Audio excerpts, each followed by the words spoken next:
Express news کے ایک anchor آفتاب اقبال صاحب، جن کے حوالے سے عام مذہبی حلقوں میں بڑی اچھی رائے پائی جاتی تھی کہ یہ بڑے معتدل مزاج لوگ ہیں،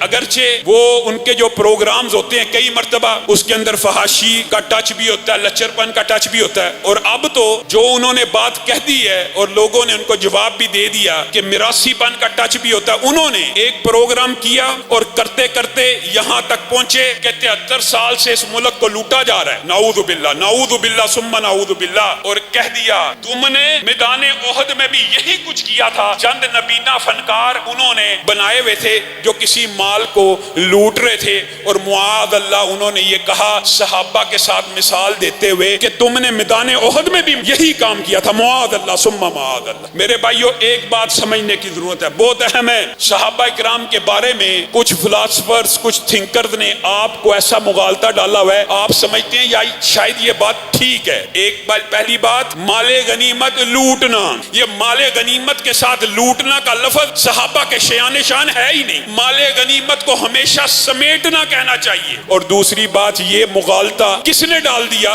کہ صحابہ نے مال غنیمت کو دیکھا تھا سمیٹنے کے لیے، یعنی مال کی طمع اور ہرس کی وجہ سے، صرف اسی وجہ سے وہ اتر آئے اور مال و دولت معاذ اللہ لوٹنے کے لیے اکٹھے ہوئے۔ یہ آفتاب اقبال نے اپنے پروگرام کے اندر بکواس کی صحابہ کے بارے میں کہ گویا معاذ اللہ صحابہ مال لوٹنے کے لیے احد کے درے کو چھوڑ کے آئے تھے۔ ان کم عقلوں کو، اصل میں یہ کم پڑھے لکھے ہوتے ہیں، ان کو جہالت کا عذر دینا چاہیے، لیکن ان کی جو کمپنی ہوتی ہے نا روافظ کے ساتھ، جو صحابہ کے گستاخوں کے ساتھ، ان سے انہوں نے یہ پٹی بھری ہوتی ہے کہ صحابہ کے بارے میں ہردہ سرائی کرنی ہے، ان کو پتہ ہی نہیں۔ آج آپ نے یہ کلیہ سمجھ لینا ہے کہ صحابہ جو مال غنیمت سمیٹتے ہیں، کیا وہ صحابہ کا ہوتا ہے؟ بتائیے، کیا وہ صحابہ کا ہوتا ہے کہ وہ محمد الرسول اللہ صلی اللہ علیہ وسلم کے پاس اکٹھا کیا جاتا ہے؟ یہ تو نے جو بکواس کی ہے، اگر اس کے اوپر غور کیا جائے، کیا صحابی اپنے مال کو لوٹنے کے لیے اترے تھے؟ مال غنیمت کو سمیٹنے کے لیے اترے تھے، اور وہ مال غنیمت کس کی کسٹڈی میں جاتا ہے؟ رسول اللہ کی کسٹڈی میں،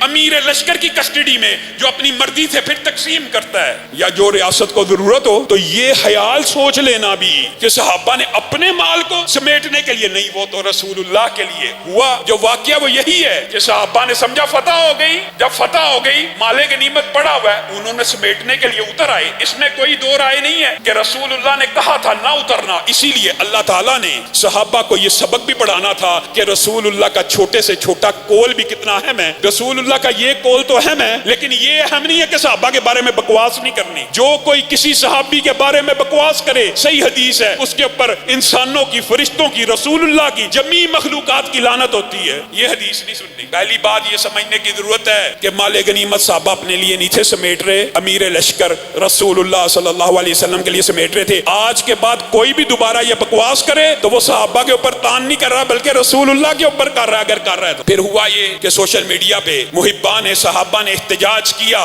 آفتاب اقبال کے ذہن کو کوئی بات اپیل کی یا نہیں کی، یا خوف سے کیا یا نہیں کیا، اس نے آ کے غیر مشروط معافی مانگ لی، اور اس نے اس بات کی ابتدا کی، مجھ سے حماقت سرزد ہو گئی ہے، میں انکنڈیشنل غیر مشروط معافی مانگتا ہوں، مسلمانوں کی جو دل آزاری ہوئی ہے اس پہ معذرت ہوں۔ میرے بھائیو، جب کوئی بندہ معذرت کر لے، معافی مانگ لے اور غیر مشروط مان لے، تو اس کو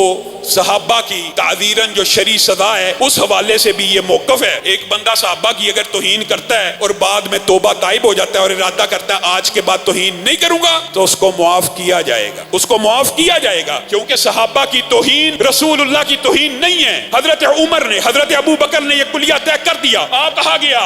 اس بندے نے آپ کی توہین کی، اس کا سر قلم کر دیا جائے، تو ابو بکر و عمر کا کیا فتویٰ تھا؟ یہ حق اگر کائنات میں کسی شخصیت کا تھا کہ جس کی توہین پہ سر قلم ہوگا، وہ صرف آمنہ کے لال کا تھا۔ اس کا مطلب یہ ہے کہ صحابہ کی توہین کے اوپر جو بندہ توبہ تائب ہو جائے، اس نے معافی کی مانگی ہے، ہم اس کی معافی کو قبول کرتے ہیں، لیکن پیمرا سے یہ درخواست کرتے ہیں، ایکسپریس چینل سے یہ درخواست کرتے ہیں کہ تادیبی کارروائی کرتے ہوئے اس طرح کے پروگرامز کے اوپر پابندی لگائی جائے۔ یہ سکرپٹڈ پروگرام مسلمانوں کی دل آزاری ہوتی ہے۔ اور دوسری بات کہہ کے میں اپنی بات کو ختم کروں گا، تیرے پیار کا تشکر